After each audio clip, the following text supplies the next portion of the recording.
اور آج اتحاد اور اتفاق کی بھی ضرورت ہے، محبتیں پھیلانے کی بھی ضرورت ہے۔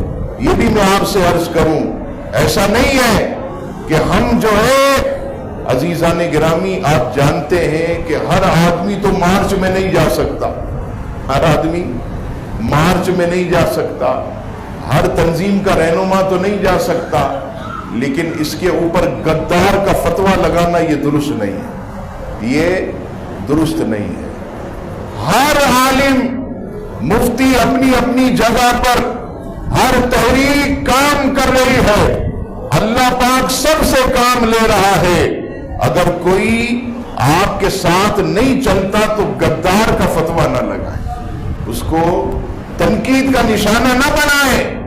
میں آپ کو مثال دوں، امام ربانی اٹھے، آپ پوری تاریخ پڑھی اکبر بادشاہ کے سامنے، کتنے لوگ تھے؟ اکیلے تھے امام ربانی، اکیلے۔ کیا امام ربانی کے دور میں علماء مفتی نہیں تھے؟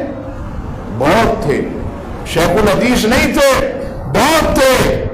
امام ربانی اکیلے نکلے۔ اچھا کسی نے پوچھا حضور آپ اکیلے نکلے، یہ سارے مولوی؟ اللہ اکبر، جواب کتنا پیارا دیا۔ آپ فرماتے ہیں کہ یہ سب صاحب رخصت ہیں، میں صاحب عزیمت ہوں، اس لیے قربانی دینے کے لیے نکلا۔ امام علی مقام نکلے، کتنے صحابی آپ کے ساتھ تھے؟